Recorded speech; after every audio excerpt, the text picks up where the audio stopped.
ఓ కొత్త సంవత్సరంలోకి అడుగుపెడుతున్నాం కదా, మరి మనల్ని మనం ఇంకాస్త ఎలా మెరుగుపరుచుకోవాలి? ఈరోజు మనం దాజీగారు చెప్పిన 4 అద్భుతమైన సూచనల గురించి మాట్లాడుకుందాం. ఇవి మామూలు సూచనలు కాదండోయ్, మన జీవితాన్ని చూసే పద్ధతినే మార్చేయగల శక్తివంతమైన ఆలోచనలన్నమాట. ఈ స్ఫూర్తిదాయకమైన ఆలోచనలన్నీ ఎక్కడి నుండే మొదలయ్యాయి. ఇది దాజిగారు ఇచ్చిన అసలు సందేశం. ఈరోజు మనం చేసుకోబోయే చర్చకు ఇదే పునాది. చూడండి, ప్రతి పదం ఎంత శక్తివంతంగా ఉందో. సరే, ఈరోజు మన ప్రయాణం ఇలా సాగుతుందంటే, ముందుగా ఈ మార్గదర్శిని ఉద్దేశమేంటో చూద్దాం. ఆ తర్వాత పాత బాధల్ని వదిలేయడం, షరతులు లేకుండా ప్రేమించడం, ఆనందంగా సేవ చేయడం, అమాయకంగా నమ్మడం, ఇలా 4 ముఖ్యమైన విషయాల గురించి మాట్లాడుకుందాం. ఇక చివర్లో వీటన్నిటినీ కలిపే ఒక అద్భుతమైన సూత్రమేంటో తెలుసుకుందాం. ఓకే, మొదటి పాయింట్తో స్టార్ట్ చేద్దాం. ఇవి కేవలం పాటించాల్సిన రూల్స్ కావు. ఇవి మనల్ని మనం చూసుకునే పద్ధతిని, మన జీవితాన్ని మార్చుకునే ఒక సరికొత్త దృక్పథం అన్నమాట. ఈ ప్రయాణంలో మొదటి స్టెప్ తేలికపడటం. మనలో చాలామంది ఎప్పుడో జరిగిపోయిన విషయాల భారాన్ని రోజూ మోస్తూనే ఉంటాం. మొదటి 2 సూచనలు ఆ భారాన్ని ఎలా దించుకోవాలో మనకు నేర్పిస్తాయి. మొదటి సిఫార్సు, పాత బాధలను వదిలేయండి. ఇది మన గతాన్ని శుభ్రపరుచుకోవడం లాంటిది. దాజీగారి మాటలు ఎంత సూటిగా, స్పష్టంగా ఉన్నాయో చూడండి. ఎవరు ఏమి అన్నారో గుర్తుపెట్టుకోవద్దు. పాత బాధల చిట్టాలను నిర్వహించకండి. అంటే మనస్సులో పగలు, ప్రతీకారాలు లాంటివి అస్సలు పెట్టుకోవద్దని.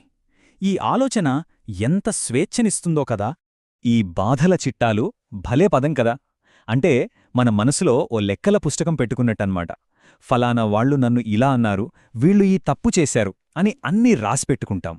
కాని నిజం చెప్పాలంటే ఈ అలవాటు మనల్నే ఒక పంజరంలో బంధించేస్తోంది. ఒకసారి ఆలోచించండి, ఆ లెక్కల పుస్తకాన్ని చింపేసి ప్రతి మాటని, ప్రతి పరిచయాన్ని ఒక కొత్త పేజీతో మొదలుపెడితే అబ్బా, ఎంత ప్రశాంతంగా ఉంటుందో కదా. గతాన్ని వదిలేశాం. మరి మనసులో ఏర్పడిన ఆ ఖాళీని దేంతో నింపాలి? అక్కడే వస్తోంది రెండో సిఫార్సు, షరతులు లేని ప్రేమ. ఈ మాట మనందరికీ వర్తిస్తుంది. ఇతరులు మీ అంచనాలను అందుకుంటేనే మీ ప్రేమకు అర్హులని భావించకండి. మనం చాలాసార్లు ప్రేమను ఒక లావాదేవీలా చూస్తాం. నువ్వు నాకు ఇది చేస్తే నేను నిన్ను ప్రేమిస్తాను అన్నట్టు. కాని అసలైన ప్రేమ అలా ఉండదు. ఈ స్లైడ్లో ఉన్న పోలిక ఆ తేడాని చాలా స్పష్టంగా చూపిస్తోంది.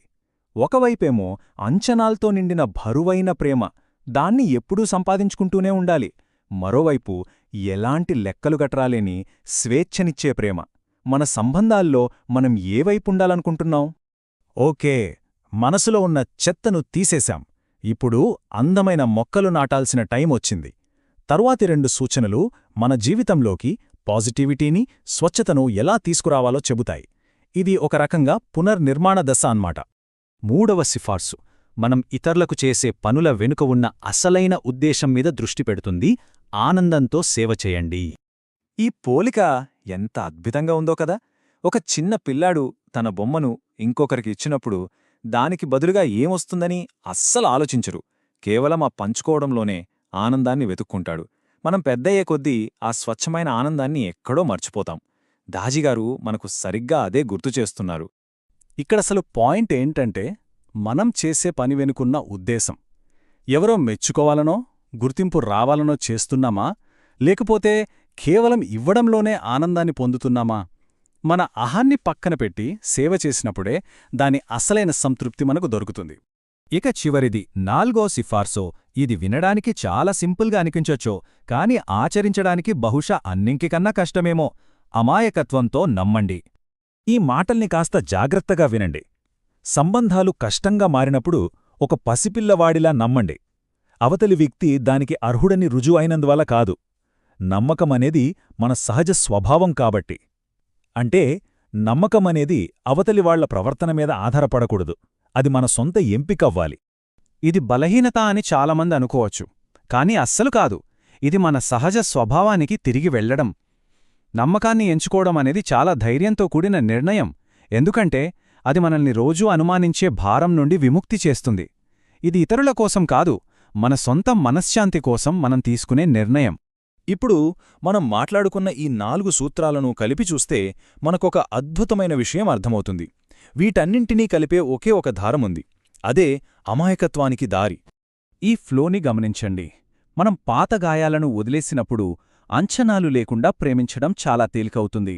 అలా ప్రేమించగలిగినప్పుడు మనం స్వచ్ఛమైన ఆనందంతో సేవ చేయగలుగుతాం. ఇవన్నీ చేసినప్పుడు నమ్మడమనేది మన సహజ స్వభావంగా మారిపోతుంది. చూశారా? ప్రతి అడుగు ఆ తర్వాతి అడుగుకు దారితీస్తోంది. చివరికి ఈ 4 సూత్రాలు మనల్ని ఒకే గమ్యానికి తీసుకెళ్తాయి. అదేంటంటే పెద్దయ్యాక కూడా ఒక పసిపిల్లవాడిలా నిష్కపటంగా ఎలాంటి భారం లేకుండా ఆనందంగా జీవించడం. మనలో ఉండే ఆ సహజమైన స్వచ్ఛతను మళ్లీ వెలికితీయడమే ఈ ప్రయాణం యొక్క లక్ష్యం. సరే, ఈ చర్చని ముగించే ముందు ఒక్క ప్రశ్న. మనం మాట్లాడుకున్న ఈ 4 సూత్రాల్లో ఏది ఆచరించడానికి అన్నింటికన్నా పెద్ద సవాల్గా అనిపిస్తోంది? ఒక్క విషయం గుర్తుపెట్టుకోండి, ఎక్కడైతే మనకు అతిపెద్ద సవాలెదురవుతుందో అక్కడే మనం ఎదగడానికి అతిపెద్ద అవకాశం కూడా దొరుకుతుంది. ఈ ఆలోచనతో ఈరోజు ఇక్కడితో ఆపేద్దాం.